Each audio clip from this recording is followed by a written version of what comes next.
devastation looks like in daylight where you're from as well. Yeah, we sure are. We just made our way to one of the eastern edges of the Marshall Fire here, and you can see this neighborhood behind me. It's where Indiana and McCaslin run through here, and if you look up on the ridge there where that burn area is, the fire started just on the other side of that ridge over by Marshall Lake, and it made its way to the east. And as it came down here, this is the kind of the southeastern flank, where the southeastern flank really came to a complete stop here. And as you can see, it didn't come through as a wave. It kind of picked out a couple of spots as it came through. You can see a few houses in there that are destroyed, and you can see that most of the houses appear to be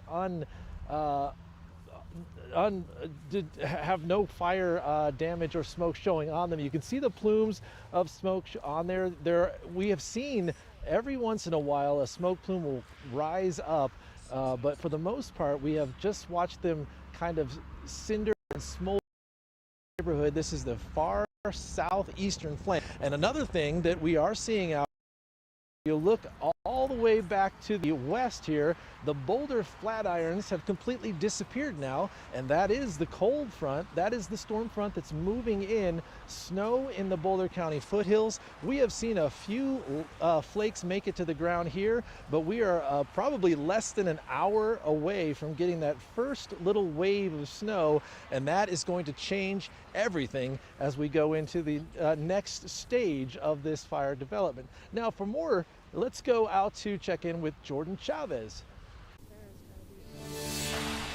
Yeah, hey Corey, exactly what you were describing. Similar situation out here. We are still taking a look at a lot of these homes once again have been taken down to their foundation, still smoldering. Over here, actually, it looks like there's a fire crew that's putting out one of the fires at one of those homes right now.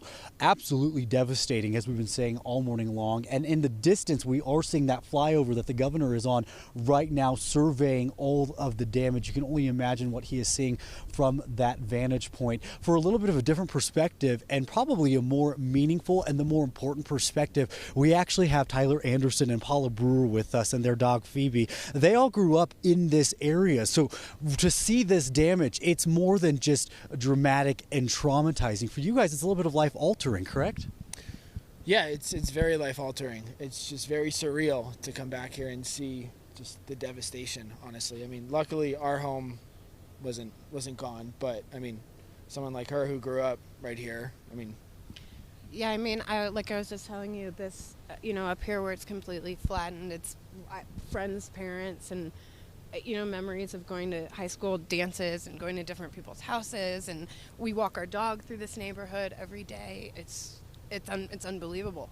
And you actually said that right now. You're kind of the source for a lot of friends and loved ones that don't no longer live in the state, but this is kind of, they're checking in on their parents' homes. Right. Yeah. I mean, I'm in my 30s, and so I went to Monarch. I was one of the first graduating classes, and, all of our parents live here. Most of our parents didn't move out of this area. A lot of people are moving to it, but, my parents still live here. Most of my friends' parents still live here, and they're in that neighborhood. They're in that neighborhood. Superior, Superior I've heard is even worse. Tyler, you've been standing here next to us as we've been checking this out. You've been hearing what everybody's been commenting on. I'm curious what your comments are whenever you first saw this. Just shock, honestly. I mean, watching it come through yesterday, trying to leave, and just the disaster of even just trying to get out of a neighborhood. I mean, just hundreds of cars trying to get out, and the fact that you come back here and I don't know. It's just shocking, honestly, really. One thing we were talking about, and Paula, you could probably really speak to this, is the resiliency of Coloradans and just the attitudes around here. When people are walking through here, they're still somehow thankful. They're still somehow filled with hope and joy. And they're saying, we're so thankful for the first responders, or they're saying, hey, look, we got our lives. That's what's important here. That's kind of what you grew up around. What does that say about this area and moving forward from all of this? Well, I mean, Louisville is strong, and for all of us that have grew up here, we've seen it change, and we've seen how many people want to be here now. And so, the national disasters, the stuff that is happening, with our climate, it's devastating. But Louisville will build back. We'll build back, and the people that are here have been here for a long time, and the people that just got here love it. So we'll build back.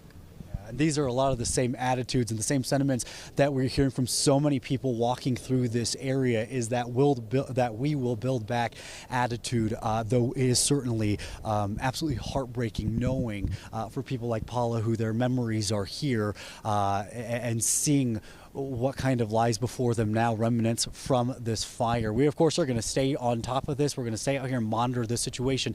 In the meantime, we want to go ahead and send it back to you guys in the studio.